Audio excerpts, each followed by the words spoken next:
The Park Fire is still growing in Tehama County, the state's fourth largest wildfire on record. And two Northstate nonprofits with similar goals will spend the next several weeks merging into one organization.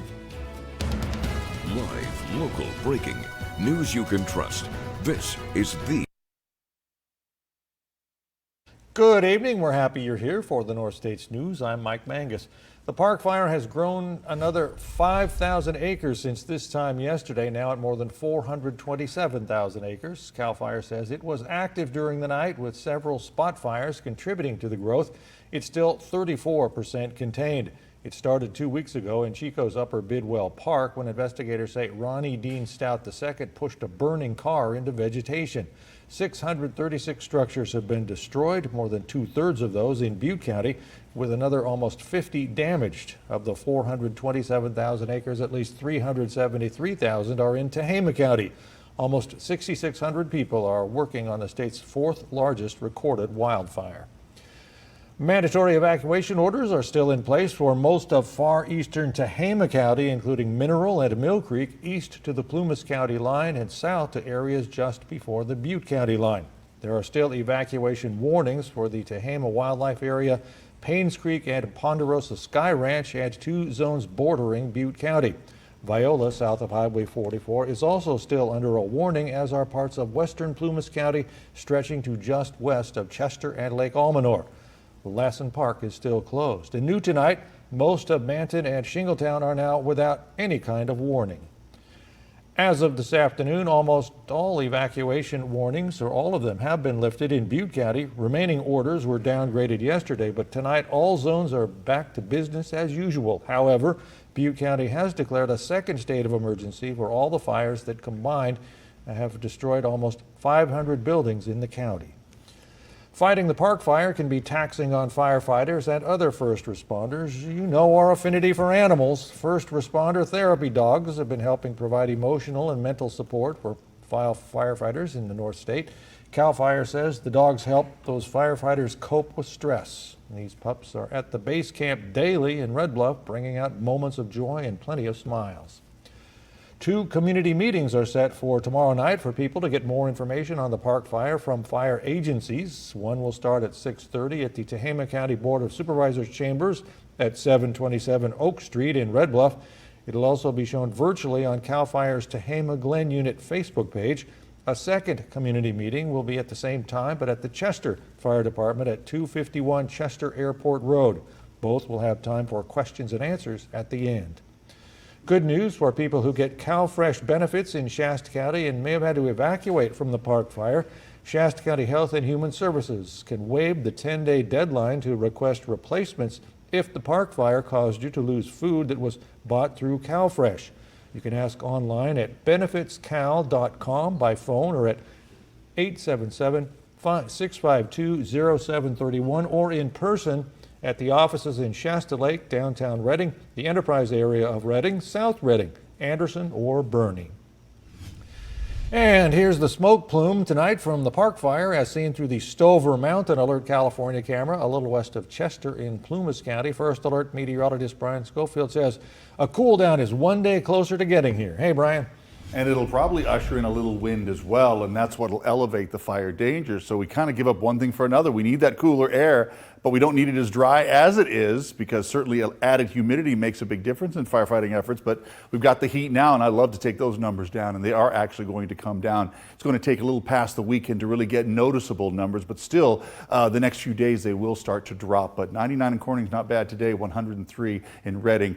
Drier conditions right now. I wouldn't call that dry. I've been looking at the dew points, and they're still a little juiced up today, but that's actually good. This is what we're talking about for those firefighting efforts. But in general, we're talking about wind picking up, and not a major wind event. We've been saying this in Chester, not a major wind event, but definitely some breezes. We can definitely say that that's breezy, but that's certainly not gusty. Relatively clear conditions. That means overnight lows are going to be oh so pleasant across the board. 60s tonight, maybe a few 70s, some 40s and 50s in the upper elevation. So plan on that, but also plan on that cool down getting even cooler yet. I've actually turned down the numbers a little bit more to reflect the current trends. That's coming up in your First Alert forecast. Thanks, Brian. Reading's One Safe Place and Children's Legacy Center are combining. The nonprofits will share an updated mission statement as well as core values during the next 13 weeks while they form one organization. It makes sense. Kimberly Johnson has been the CEO of both organizations. They'll also be launching a new name this year. We're going to take a different word every single week that represents a core value for who we are as an organization, and then we're going to associate that word with how it fits into our program and our culture as an organization. And it's all going to culminate to being able to announce the new name of our new nonprofit.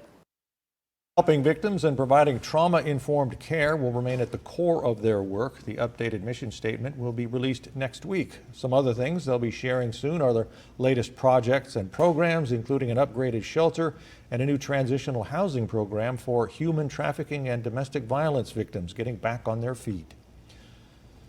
Thousands of illegal marijuana plants have been discovered at an underground farm in a rural area of Kern County. The sheriff's office estimates the 17,000 cannabis plants and 1,000 pounds of processed marijuana are worth more than $16 million in street value. Myra Franco reports. The infrastructure that they had set up, the C trains that were buried, multiple air conditioning units and generators that they had out there. They had a very self-contained operation that has been in operation for quite some time. A months-long investigation came closer to an end Tuesday with a search warrant. Kings County authorities raided an underground hidden illegal marijuana operation. This was out in the middle of nowhere. It was located in the desert area north of Boron, about 25 miles out from California City. In that bust, the Kings County Sheriff's Office and several partner agencies seized more than 17,000 marijuana plants and 1,000 pounds of processed marijuana. 3 Chinese nationals were found to be involved in the growing operation. 2 of them tried to flee on foot, but we were able to basically surround this complex that they were at and arrested the 2 that tried to flee, and then we found 1 more. Once they realized they weren't going to get away, they gave up. We didn't have to use any force on them, and we're able to safely take them into custody. All were booked into the Lerdo Justice Facility for the following charges. To name a few: maintaining a place for drug sales, cultivation of marijuana, possession of marijuana for sales, resisting arrest, and conspiracy to commit a crime. Per policy, the department was not able to share their mugshots with us, but they shared details about who they were. The people that we got are the people that were doing the growing, the people that were the workers. That was Myra Franco reporting. Police were tipped off by a community member leading to the bust. The owners of the operations and the people distributing the marijuana have not been found.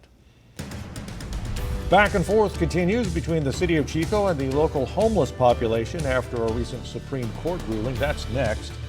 And a school on the Ridge in Butte County is hoping to attract more families post-campfire. That's a little later tonight.